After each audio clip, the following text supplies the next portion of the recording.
За энэ асуудлыг байнгын хорооны дарагт миний бие уламжлаад тэгээ өнөөдрийн хэлэлцүүлэг болж байгаа маа. За би захин байнгын хороонд байдаггүй, тэгтээ гишүүнийхээ бүрэн эрхийн хувьд үг хэлж байгаа маа. За гол хоёр шалтгаан байгаа. Нэг нь үндэсний хэмжээнд бид нэр e-commerce буюу захин худалдаага зах зээлийн 2 дахин тэлэх. Бид нэр эдийн засгийн жижиг бараа бүтээтгүүний урсгалыг 2 дахин нэмэх боломж харагдаж байна.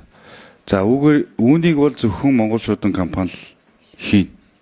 Одоо бол яг ард түмний нуруунд дээр бизнес эрхлэгчдийн өөрсдийнх нь хүргэлтээр дайвар ачаагаар замын унаагаар ингээд 19-р зууны үедээ байгаа.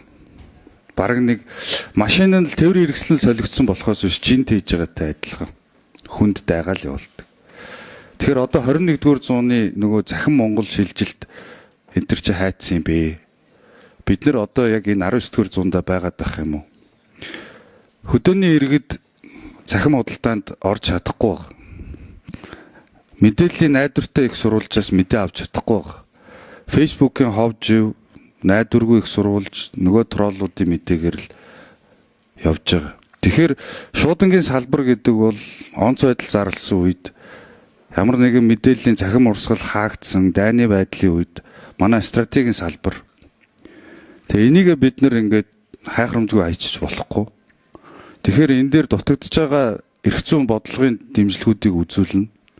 Харин тэр хувь хувьцааг нь авсан хувийн хвшлүүд маань энэ дээр маш тодорхой саналуудаа өгөх ёстой. Тэгээ ингээд хамтраад явъя гэж.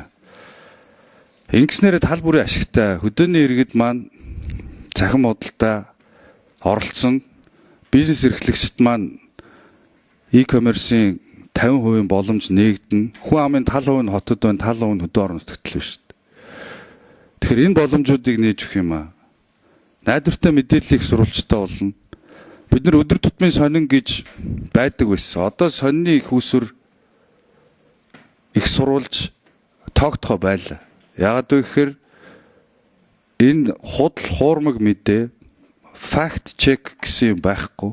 Зөвхөн энэ сошиалын олноос олон руу төрөмгийлж байгаа гүтгэлэг дунд иргэд мэдээлэл авдаг болсон. Үүнийг Баттай их сурвалж нь бол өдөр тутмын сонины редакцууд мэргэжлийн сэтгүүл зүй байсан. Тэр энийг түгээдэг үндсэн логистик, үндсэн дэд бүтц нь бол Монгол шуудан компани байсан. Тэгээ ингээ хувьчлагдхлаар энэ үндэсний стратегийн чиг үүргээ биелүүлэхэ болчдөг юм уу? Эсвэл ямар асуудал вэ? Тэрийг маш тодорхой хэлэх саналаа хөрвүүлэх хэрэгтэй. Тэгэхээр улсал юм бол бид нар 19-р зуундаа хэвлэл мэдээлэл нь албан ёсны их сурвалж нь нийт хүн амынхаа талд нь хүрдэггүй. Нийт хүн амынхын тал нь 19-р зуундаа гацдаг. Ийм байдалтай байж болохгүй. Тэгэхээр энэ Монгол шуудан компани одоо яаралтай реформа хийх ёстой. Тэгээ энэний үүднээс захим хөгжлийн байнгын хороонд хувь гишүүнийхээ зүгээс санал оруулж өнөөдрийн асуудлыг хэлцүүлж байгаа маа.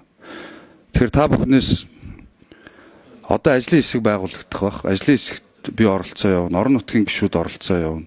Тэгээ дид ажлын хэсгүүдэд салбараас төлөөлж оролцоод хамтдаа асуудлаа шийдээд ард нь гарья гэж ийм уриалга төвшүүлж. За баярлалаа.